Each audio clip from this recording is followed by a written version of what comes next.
अस्सलाम वालेकुम, मैं हूँ हसनैन। आप देख रहे हैं नया पाकिस्तान। आज मैं मौजूद हूँ सियालकोट में। आप देख सकते हैं ये सियालकोट का जुनून। आज चांद रात का मौका है, पूरा सियालकोट बाहर निकल आया है और ये सियालकोटी ये साबित कर रहे हैं, पाकिस्तानी पूरे पाकिस्तान से लोग बाहर निकल आए हैं और ये साबित कर रहे हैं कि आज भी पूरा पाकिस्तान साथ खड़ा है। चाहे वो जैसा मर्जी मौका हो, चाहे जैसा मर्जी इवेंट हो, ये लोग इमरान खान के लिए बाहर निकलेंगे, ये लोग पाकिस्तान के लिए बाहर निकलेंगे। यहाँ के एक MLA ने एक बयान दिया था कि हम लोग वेंटिलेटर पे हैं, इन्होंने उस बयान को रिजेक्ट कर दिया और ये साबित कर दिया कि ये लोग नजरिए के साथ हैं, ये लोग आज़ादी को सपोर्ट करते हैं, ये लोग इमरान खान को सपोर्ट करते हैं।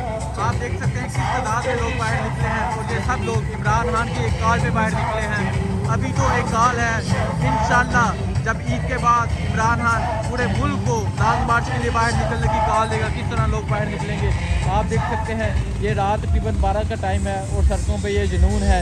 आज तकरीबन ईद का दिन है, चांद रात जो रात है वो गुजर गई है, आज ईद का दिन स्टार्ट हो गया, लेकिन ये लोग अभी भी सड़कों पे हैं और सिर्फ इमरान खान को सपोर्ट कर रहे हैं और ये साबित कर रहे हैं कि इंशाल्लाह ईद के बाद जो लॉन्ग मार्च होगा वो तरीही लॉन्ग मार्च होगा और ऐसा लॉन्ग मार्च होगा कि इस इम्पोर्टेड हुकूमत को बहा के ले जाएगा। शुक्रिया।